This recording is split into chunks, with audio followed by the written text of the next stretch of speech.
Assalamualaikum warahmatullahi wabarakatuh. Selamat siang dan salam sejahtera untuk kita semua. Bagaimana kabarnya teman-teman sekalian? Semoga semua dalam keadaan sehat ya. Amin. Baik, bertemu lagi dengan saya Murniandayani dalam mata kuliah Pendidikan Kewarganegaraan.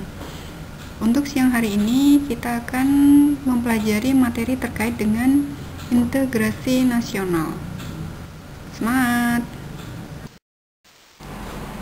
Pada slide ini kita akan menemukan sebuah pertanyaan bahwa bagaimana sih urgensi integrasi nasional sebagai salah satu parameter persatuan dan kesatuan bangsa. Nah, dalam mengarungi kehidupannya, sebuah bangsa selalu diharapkan pada upaya bagaimana menyatukan keanekaragaman orang-orang yang ada di dalamnya agar memiliki rasa persatuan, kehendak untuk bersatu dan secara bersama bersedia membangun kesejahteraan untuk bangsa yang bersangkutan. Nah, oleh karena itu, bagaimana mungkin suatu bangsa bisa membangun jika orang-orang yang ada di dalam negara tersebut tidak mau bersatu? Nah, tidak memiliki perasaan sebagai satu kesatuan dan tidak bersedia mengikatkan diri sebagai satu bangsa. Suatu negara bangsa membutuhkan persatuan untuk bangsanya yang dinamakan dengan integrasi nasional. Dapat dikatakan bahwa sebuah negara bangsa yang mampu membangun integrasi nasionalnya akan memperkokoh rasa persatuan dan kesatuan bangsa-bangsa yang ada di dalamnya. Nah, integrasi nasional merupakan salah satu tolak ukur untuk persatuan dan kesatuan suatu bangsa. Seperti itu. Kemudian di sini terkait dengan makna integrasi nasional. Nah, beberapa pengertian dari integrasi nasional menurut beberapa ahli. Yang pertama, integrasional menurut Safruddin Bahar tahun 1996. Pengertian dari integrasi nasional adalah upaya menyatukan seluruh unsur suatu bangsa dengan pemerintah dan wilayahnya. Kemudian, menurut Riza Nur Arfani tahun 2001, integrasi nasional merupakan pembentukan suatu identitas nasional dan penyatuan berbagai kelompok sosial dan budaya ke dalam suatu kesatuan wilayah. Kemudian menurut Juliati Suroyo tahun 2002, integrasi nasional merupakan bersatunya suatu bangsa yang menempati wilayah tertentu dalam sebuah negara yang berdaulat. Kemudian menurut Ramlan Surbakti tahun 2010, pengertian integrasi nasional adalah proses penyatuan berbagai kelompok sosial budaya dalam satu kesatuan wilayah dan dalam suatu identitas nasional. Itu beberapa pengertian integrasi nasional.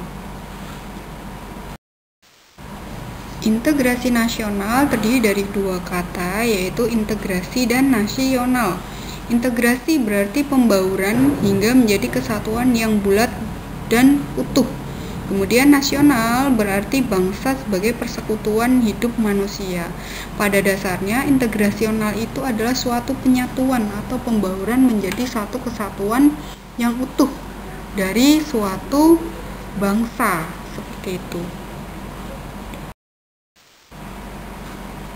Hubungan integrasi nasional dan identitas nasional adalah yang pertama, banyaknya suku di Indonesia. Jadi ikatan terhadap sukunya itu kuat dibandingkan dengan ikatan terhadap negara. Kemudian integrasi diperlukan guna menciptakan kesetiaan baru terhadap identitas baru yang diciptakan atau identitas nasional.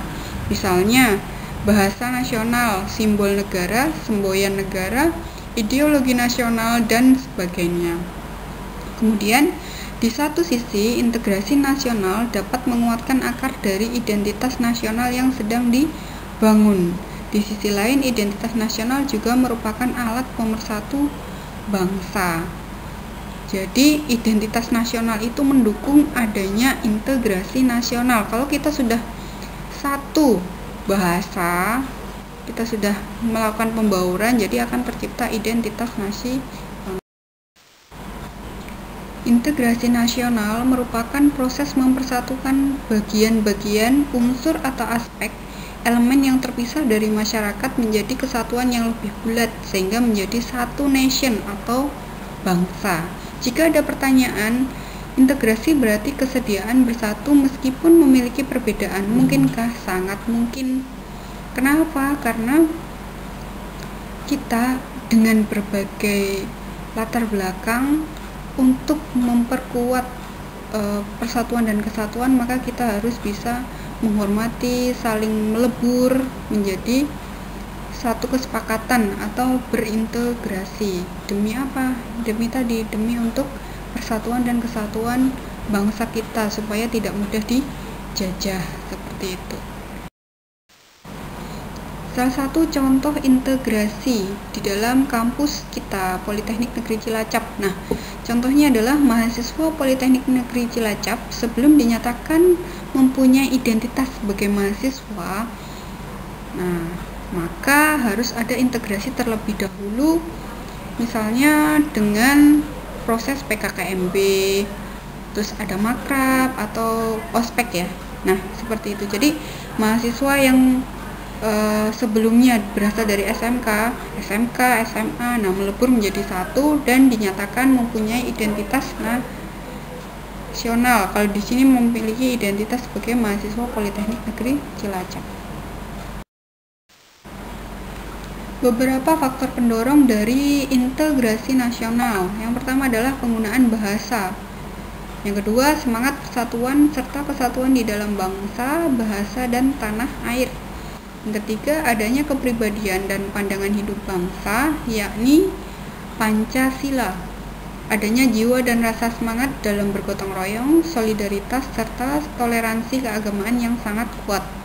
Kemudian, adanya rasa senasib dan sepenanggungan yang diakibatkan oleh penderitaan semasa penjajahan. Ini merupakan beberapa faktor pendorong dari adanya integrasi nasional. Di samping adanya beberapa faktor pendorong dari terjadinya integrasi nasional, ada juga beberapa faktor penghambat dari integrasional itu sendiri. Apa itu? Nah, yang pertama adalah kurangnya penghargaan terhadap kemajemukan yang memiliki sifat heterogen. Kemudian, kurangnya toleransi antar sesama golongan, kurangnya kesadaran di dalam diri masing-masing rakyat Indonesia terhadap segala ancaman dan gangguan yang muncul dari luar. Kemudian, adanya sikap ketidakpuasan terhadap segala ketimpangan dan ketidakmerataan hasil pembangunan. Ini merupakan beberapa faktor penghambat dari integrasi nasional. Jenis integrasi menurut Miron Weiner dalam Ramlan Surbakti 2010 lebih dikenal dengan integrasi politik.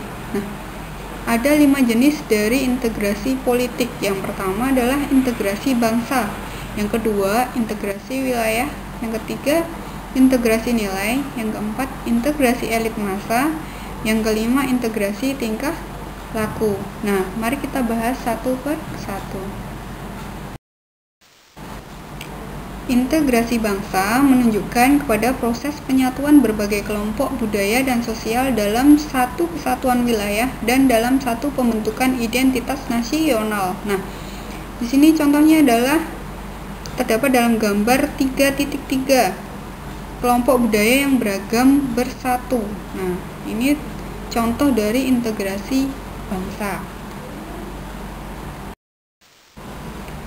Kemudian, integrasi wilayah menunjuk pada masalah pembentukan wewenang kekuasaan nasional pusat di atas unit-unit sosial yang lebih kecil yang beranggotakan kelompok-kelompok sosial budaya masyarakat tertentu. Di sini ada integrasi wilayah dapat menyatukan wilayah negara.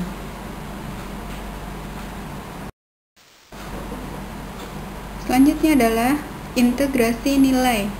Integrasi nilai menunjuk pada adanya konsensus terhadap nilai yang minimum yang diperlukan dalam memelihara tertib sosial. Contohnya adalah orang bersedia bersatu karena ada nilai bersama yang diterima dan dijunjung. Nah, di sini contohnya ada perkumpulan kenduri. Nah, ini ada nilai yang dijunjung dan diterima di dalam masyarakat tersebut. Kemudian selanjutnya adalah integrasi elit massa.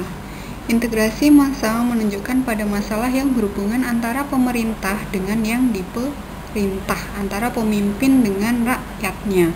Nah, ini akan mendekatkan perbedaan-perbedaan mengenai aspirasi dan nilai pada kelompok elit dan massa. Contohnya, pemimpin yang dekat dengan rakyat akan mampu mengintegrasikan seluruh rakyatnya. Nah, seperti itu. Jadi akan menipiskan perbedaan-perbedaan yang ada di dalam masyarakat apabila pemimpin tersebut bisa memimpin seluruh anggota masyarakat. Nah, itu contohnya. Kemudian yang terakhir adalah integrasi tingkah laku.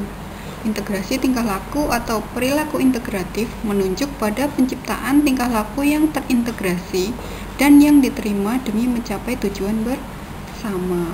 Contohnya adalah orang-orang bekerja sama secara terintegrasi karena memiliki tujuan yang sama, seperti itu. Kemudian aspek integrasi nasional diantaranya yang pertama aspek politik. Integrasi politik merupakan penyatuan masyarakat dalam sistem politik. Yang kedua, aspek ekonomi. Ini adalah integrasi ekonomi mencakup hubungan saling ketergantungan ekonomi antar daerah yang bekerja sama secara sinergi, saling membutuhkan. Kemudian yang ketiga adalah aspek sosial budaya. Ini integrasi sosial budaya mencakup hubungan antara suku, lapisan, dan golongan.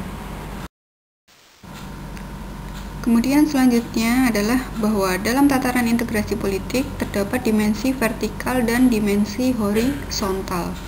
Dimensi vertikal menyangkut hubungan elit dan massa, baik antara elit politik dengan massa pengikut atau antara penguasa dan rakyat guna menjembatani celah perbedaan dalam rangka pengembangan proses politik yang partisipatif. Sedangkan dimensi horizontal menyangkut hubungan yang berkaitan dengan masalah teritorial antar daerah, antar suku, umat beragama, dan golongan masyarakat Indonesia.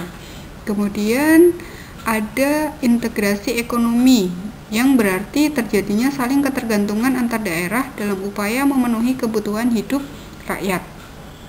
Adanya saling ketergantungan menjadikan wilayah dan orang-orang dari berbagai latar akan mengadakan kerjasama yang saling menguntungkan dan sinergis. Nah, kemudian yang ketiga adalah integrasi sosial budaya. Integrasi ini merupakan proses penyesuaian unsur-unsur yang berbeda dalam masyarakat sehingga menjadi satu kesatuan. Unsur-unsur yang berbeda tersebut dapat meliputi ras, etnis, agama, bahasa, kebiasaan, sistem nilai, dan lain sebagainya. Integrasi sosial budaya juga berarti kesediaan bersatu bagi kelompok-kelompok sosial budaya di masyarakat, misalnya suku, agama, dan ras tersebut. Pentingnya integrasi nasional. Integrasi nasional itu penting yang pertama karena pemerintah kolonial Belanda tidak pernah memikirkan tentang perlunya membangun kesetiaan nasional dan semangat kebangsaan pada rakyat Indonesia. Penjajah lebih mengutamakan membangun kesetiaan penjajah itu sendiri dan guna kepentingan integrasi pribadi kolonial. Jadi, setelah merdeka, kita perlu menumbuhkan kesetiaan nasional melalui pembangunan integrasi bangsa. Kemudian yang kedua adalah latar belakang bangsa yang terdiri dari banyaknya suku bangsa yang telah menjelma menjadi satu kesatuan etnik yang selanjutnya menuntut pengakuan dan perhatian pada tingkat kenegaraan. Apabila tidak diperhatikan, maka akan kembali kepada kesatuan asalnya. Sebagai akibatnya, akan melepaskan ikatan komitmen sebagai satu bangsa. Itulah mengapa integrasi nasional itu penting untuk negara kita. Kemudian selanjutnya adalah integrasi vs disintegrasi. Kalau integrasi itu suatu penyatuan, nah maka disintegrasi itu mengandung beberapa makna. Misalnya karena terjadinya tawuran, kerusuhan, perkelahian, perang, revolusi. Nah, Disintegrasi itu diartikan bahwa memudarnya kesatupaduan antar golongan dan kelompok yang ada dalam suatu bangsa yang bersangkutan. Jadi bertolak belakang antara integrasi dan disintegrasi. Dampak dari adanya disintegrasi sosial. Nah, adapun dampak yang diakibatkan dari terjadinya disintegrasi dalam masyarakat antara lain, interaksi sosial menjadi terganggu karena semua orang memikirkan egonya masing-masing. Selanjutnya, hubungan sosial menjadi tidak tercipta dengan normal. Integrasi sosial menjadi terancam. Konflik sosial semakin tinggi dalam kurun waktu tertentu. Peranata sosial tidak berjalan sebagaimana mestinya dan nilai sosial hanya dijadikan bahan bacaan bukan untuk diimplementasikan. Itu adalah beberapa dampak dari disintegrasi sosial. Berikut adalah contoh potret kesenjangan ekonomi yang dapat menyebabkan disintegrasi suatu bangsa. Hal ini dapat disebabkan karena tidak stabilnya keuangan negara yang salah satunya disebabkan karena penerimaan negara yang belum memadai. Ini adalah contoh potretnya, contoh dari hal-hal yang menyebabkan disintegrasi suatu bangsa. Untuk selanjutnya adalah praktik kewarganegaraan 3. Secara individu, silahkan sajikanlah sebuah kasus disintegrasi yang terjadi di Indonesia dewasa ini. Selanjutnya, analisislah berita tersebut berdasarkan aspek-aspek berikut ini. Yang pertama adalah judul berita dan sumbernya. Yang kedua, isi pokok berita. Yang ketiga, kaitannya dengan jenis integrasi. Yang keempat, faktor penyebab disintegrasi. Dan yang kelima, alternatif penyelesaiannya. Silahkan carilah sumber-sumber baik dari internet maupun dari koran, media cetak ya, media massa cetak.